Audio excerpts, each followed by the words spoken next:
What's going on, everybody?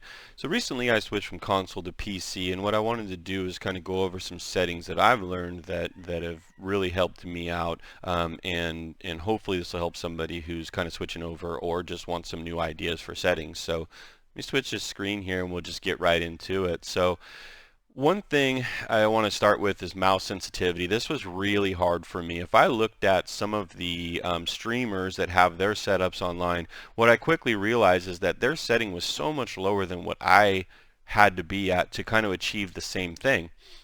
What I found is over here in general, field of view. Field of view is set at 80 as a default, and I am at 90 now. And the more you go up on that, the more you're going to need to decrease your mouse sensitivity.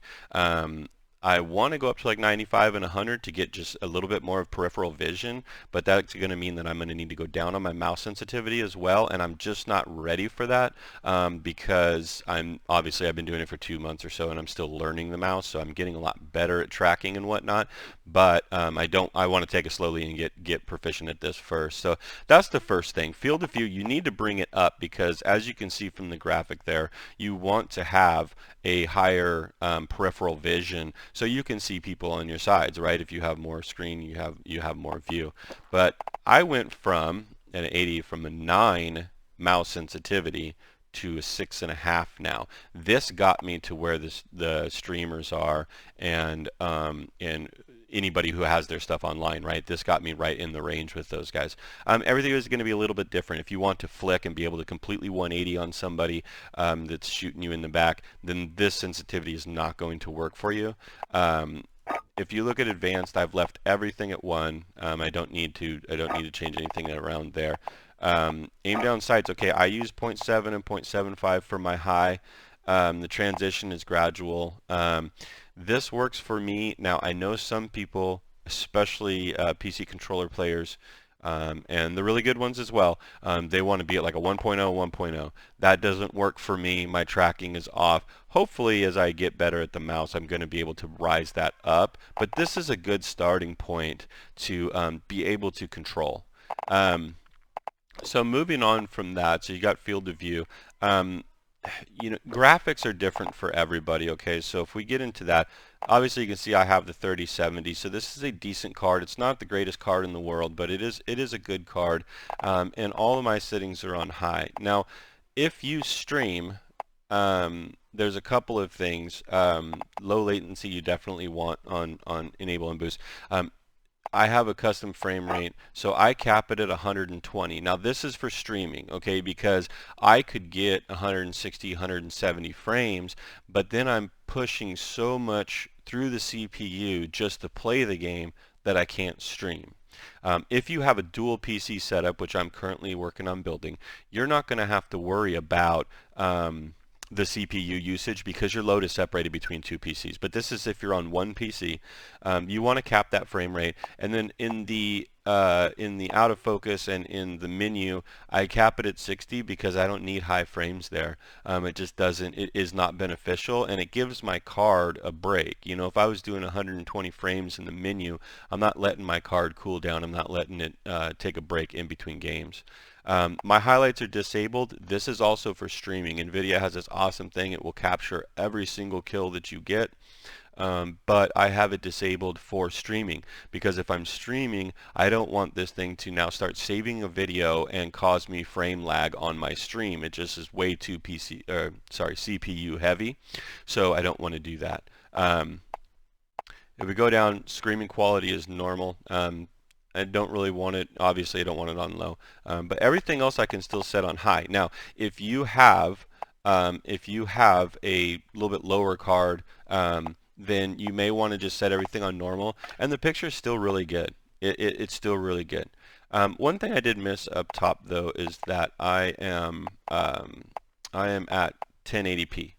I do not go above that because I'm streaming in 720. 1080p is a perfect picture, and I'm not again overloading so that I'm causing my stream to have issues. So as I scroll down here, I'm just going to go slowly. You can see where everything's at. Pause the video if you need to kind of see everything. So I don't want to go over everything. but I just want you to see the shadowing and lighting and everything. I'm not too big on that.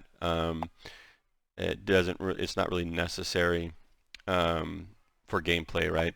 Now, this is an NVIDIA thing as well. DLSS, obviously, this is a really good thing to kind of fill the gap and make the best picture possible. But I have it on balanced because I want to optimize performance, but I'm also only doing 120 frames, and I'm not overloading the CPU. Again, if I wanted to go performance, I would be, at the highest I could possibly be, and that would be really great if I'm just playing and not streaming. But it's a good balance is the best way to do it if you're going to stream up the same thing. You still get a really good quality picture. You still take advantage of the DLSS, but you're not pushing it so hard that your CPU is going to lag frames on your stream. So there's that. So let's go to audio. That's going to be kind of the last thing I want to go over with this. Let me go back here. Audio.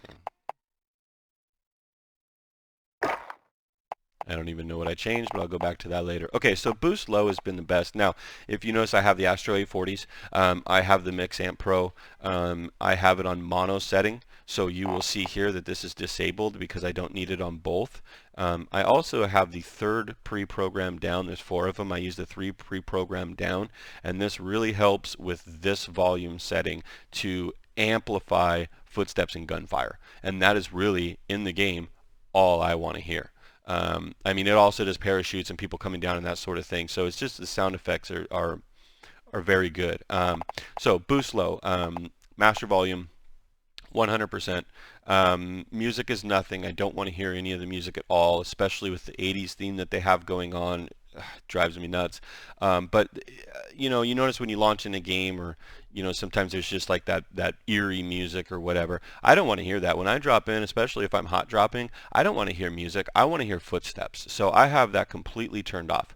My dialogue volume, so like the animated, automated, or whatever voice that your teammate is saying in the game or whatever, or the announcements of the storm coming, I have that at 45. I just kind of clicked somewhere, so that's why you see like the odd numbers. But anyways, so I cut that down in half because that's also not necessary. I want to know it, like I'd like to know that the storm is starting to collapse, but I don't necessarily need to hear it so loud that if I'm in a battle and I need to hear footsteps that it's going to overtake it, right? So that leads me to my sound effects volume. So 64 or 65 or whatever. That's what brings out the footsteps and the parachutes and the gunfire and all of that stuff. Juggernaut music, I keep it engaged because it doesn't really affect the game very much, but if you really wanted to take it out, it would help with the sounds, right? So that pretty much wraps it up. Now, if you guys have any questions or anything, or want to, bounce something off me, please put that in the comments. Give the video a like so more people can see it, and hopefully this helps somebody. I'll probably post some more as I kind of develop and get more into this. Like I said, 2.5 months I've been on PC, so hopefully this helps somebody. Y'all have a great day. We'll see you next time.